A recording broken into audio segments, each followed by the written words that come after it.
Hi friends welcome back to my new blog. तो এখন বাজে সকাল 11:15 মতন। দেখতে দেখতে কিন্তু অনেকটাই বেলা হয়ে গেছে। তো সকাল সকাল ভেবেছিলাম যে ব্লগটা স্টার্ট করবো, কিন্তু সময় হয়ে ওঠেনি। এত কাজ তোমাদেরকে কি বলবো।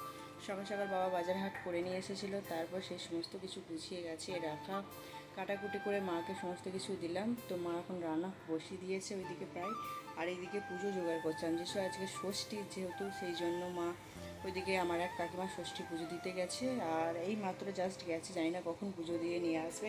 আর এইদিকে সমস্ত কিছু আমি কিন্তু গুছিয়ে গাছিয়ে রেখে দিয়েছি, প্লেট সমস্ত কিছু ধুয়ে ধায়ে রেখে দিয়েছি। তো এখন হচ্ছে ননদদা আসার পরে সকালবেলায় বললো যে হঠাৎ করে যে আসতে পারবো না, কারণ মানে আমার শাশুড়ি মায়ের শরীরটা খুবই খারাপ ছিল, সেই জন্য।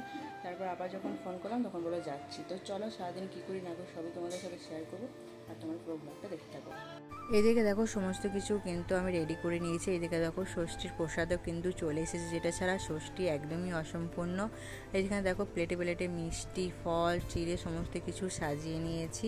এরপর হচ্ছে বরমশাই আসার পালা, কারণ বরমশাই একটুখানি বেরিয়েছিল। তো যাই হোক এখানে দেখো চলে এসেছে। ওকে অনেকক্ষণ ধরেই বলছে একটুখানি পাঞ্জাবি পরো, তো একদমই পরতে চাইছিল না, হাফ প্যান্ট পরেই বসে পড়েছে। দেখতে পাচ্ছ জামাটাও পরছিল না। তো যাই হোক ওকে জামাটুকু পরিয়েছি। তো বললাম আজকে তোমার দিন, একটুখানি সাজো গোজো, তো একদমই কোনো কথাই শুনলো না আমার। তো যাই হোক এখানে মেয়েকেও ডাকলাম, কিন্তু মেয়ে একদমই ঘরে বসেছিল, ফোন দেখছিল। ফোন পেলেও আর কোনো দেখি তাকাবে না। তো যাই হোক মেয়েকে কোনো মতেই বাইরে নিয়ে আসতে পারলামই না, যেটাকে বলে। তো যাই হোক, তো এইদিকে তো ষষ্ঠী তো হয়ে গেছে, আর এদিকে দেখো মায়ের জন্য একটুখানি রান্না করছিলাম আমি এইদিকে, কারণ মা আজকে ষষ্ঠীর উপোস করেছিল, সেই জন্য আজকে ভাত কিছু খাবে না কো। তো এখানে দেখো সেই জন্য টমেটো একটুখানি পাঁচফোড়ন আলু দিয়ে একটুখানি তরকারি করছিলাম। এখন মুড়ি খাবে দুপুরবেলা, তারপরে বিকেলের দিকে চিড়ে খাবে, আবার রাতেরবেলাও মুড়ি খাবে। তো যাই হোক এইদিকে তো আমি রান্নাবান্নাটা করছিলাম। এইদিকে দেখো মা এখানে চিকেন রান্না করছে, চিকেনটা প্রায় রেডি হয়েই গেছে। আর এইদিকে দেখো আর মাটনটায় ভালো করে ধুয়ে রেখে দিয়েছি, এতটুকুই কিন্তু মাটন নাই, এখনও আছে। এখানে দেখো পমফ্রেট মাছটাও কিন্তু নুন হলুদ মাখিয়ে রেখে দিয়েছি। আর এদিকে দেখো আমার ভাগনারা কিন্তু চলে এসেছে, মানে ননদ নন্দাই সবাই কিন্তু চলে এসেছে। এখন বাজে দুপুরে 1টার মতন। তো যাই হোক ওদেরকে একটুখানি মানে চিড়ে মিষ্টি সমস্ত কিছু দেওয়া হয়ে গেছে। আর এদিকে দেখো দুই ভাই বলতে মানে দুই ভাগনা, আর তার সাথে আমার মেয়ে। তো দুজনে মিলে এখানে দেখো প্রথমে টেঙে টেঙে যে গানটা আছে সেটাই কিন্তু ডান্স করতে শুরু করে দিয়েছে। মানে এই গানটা ওদের দুজনকার এত ফেভারিট দেখতেই পাচ্ছ, নাচ করেই যাচ্ছে। আমার মেয়ে কিন্তু গামছা ছাড়া একদমই থাকে না, ও গামছাগুলোকে কাপড় পরবে, মানে একটা গামছা কোমরে দেবে, একটা গামছা মাথা, সারা দিন কিন্তু এসব করতেই ও থাকে। তো যাই হোক সবাই মিলে একসাথে থাকলে যা হয়। আর এদিকে দেখো আমি একটুখানি পনির ভাজছিলাম, কারণ আমার বড় ভাগনা পনির, তার সাথে একটুখানি আলু সিদ্ধ আর ডাল সিদ্ধ মানে করেছিলাম, কারণ মাছ মাংস একদমই খায় না। এদিকে দেখো রান্না বান্না হয়ে গেছে, 5 রকমের ভাজা, পমফ্রেট মাছ ভাজা, চিকেন কষা, তার সাথে করেছিল এখানে আমের চাটনি, তার সাথে ভাত, আর তার সাথে ছিল এইদিকে দেখো পনির ডালটাতেও রেডি করে নিয়েছি। আর এখানে আছে গরম গরম লাল লাল একদম মাটনের ঝোল। তো যাই হোক এখানে দেখো একটুখানি নুন সামান্য কম ছিল, সেই জন্য বড়মাস একটু নুনটা দিয়ে দিচ্ছিলো।